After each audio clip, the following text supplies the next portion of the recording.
আসসালামু আলাইকুম রহমতুল্লাহ। সুপ্রিয় দর্শক মন্ডলী, আসসালামু আলাইকুম। আজকে খুবই গুরুত্বপূর্ণ একটা জিনিস নিয়ে কথা বলবো, সেটা হলো প্রত্যেকটা মানুষের জন্যই ওই জিনিসটা খুব দরকারি। কারণ প্রত্যেকটা মানুষের ভিতরে ওই জিনিসটা রয়েছে, সেটা হলো ভয়। এই ভয়টা মানুষের বিভিন্ন কারণে হতে পারে। জাদুর মাধ্যমে তার সাহস, যে সাহসের যে সাহস শক্তি আছে ওইটাকে দুর্বল করলেও ভয় লাগতে পারে বা আতঙ্কিত হতে পারে। অথবা সে কিছু দেখতেছে, দেখেও ভয় পাইতে পারে, আতঙ্কিত হইতে পারে। অথবা তার মন মানসিকতার কারণে, তার মনের দুর্বলতার জন্য এমনি প্রাকৃতিক ভাবে ভয় পাইতে পারে। অথবা কোনো কাল্পনিক কাল্পনিক কথা, কাল্পনিক কোনো ঘটনা, ভৌতিক কোনো জিনিস, এগুলো শোনার পরে ভয় লাগে। বা দেখা যায় যখন শুনছে তখন প্রচুর পরিমাণে ভয়, সে ভয়ের কারণে বাইরে চলাচল করতে পারে না, এরকমও আছে। তো এই ভয় থেকে মানুষের ওসিডি সৃষ্টি হয়ে যায়। ওসিটা হলো ওয়াসওয়াসা, ওয়াসওয়াসা।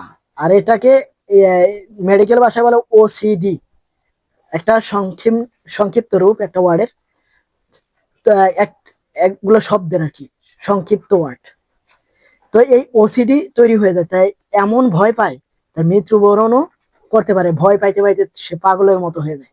তো এই ওসিডি থেকে কিভাবে রক্ষা পাইতে পারি, এগুলা নিয়ে আমি সামনে আলোচনা করব। আজকে আলোচনা করব ওসিডি হওয়ার যে কারণটা, সর্বপ্রথম ওই কারণটা কিভাবে আমরা সমাধান করতে পারি ওইটা নিয়ে। সেটা হলো ভয় নিবারণের জন্য সূরা বনী ইসরাইলের 45 এবং 46 এই দুইটা আয়াত পাঠ করে পানিতে দম দিয়ে যদি খাওয়া যায়, ইনশাআল্লাহ তার অন্তর থেকে সম্পূর্ণ ভয় চলে যাবে।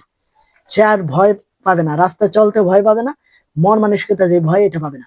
হ্যাঁ, এখানে কথা আছে, যদি জাদুর কারণে হয়ে থাকে এবং জিন্নাতের কারণে হয়ে থাকে, বদনজরের কারণে হয়ে থাকে, বা অন্য অন্য কোনো সমস্যার কারণে হয়ে থাকে, সেক্ষেত্রে ওই সমস্যাগুলোর সমাধান করার পরে এই সমস্যা, এই জিনিসটা আপনারা ব্যবহার করবেন, তাহলে আস্তে ভয় চলে যাবে।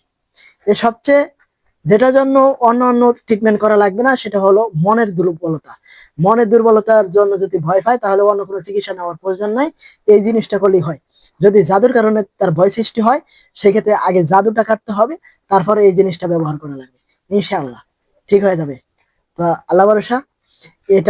এটা প্রত্যেকটা মানুষের জন্য দিয়ে দিলাম আমি, মুদাব্বিরদের জন্য এবং আহ রাকি যারা আছেন তাদের জন্য দিয়ে দিলাম, এবং যারা সাধারণ মানুষ আছেন তাদের জন্য দিয়ে দিলাম।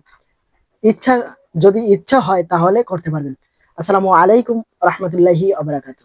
যারা চিকিৎসা নিতে আগ্রহী তারা অতি সত্বর যোগাযোগ করুন আমার আমেরিকান শাখায় অথবা বাংলাদেশি শাখায়। পৃথিবীর যে কোনো প্রান্তে, বাংলাদেশের যে কোনো প্রান্তে কোরআন হাদিসের দোয়ার মাধ্যমে এবং অন্য অন্য তাবিজাতের মাধ্যমে চিকিৎসা করে থাকি। বৈধ চিকিৎসা, কোনো সেরেকি নাই, কোনো বেদাতি চিকিৎসা আমি করি না।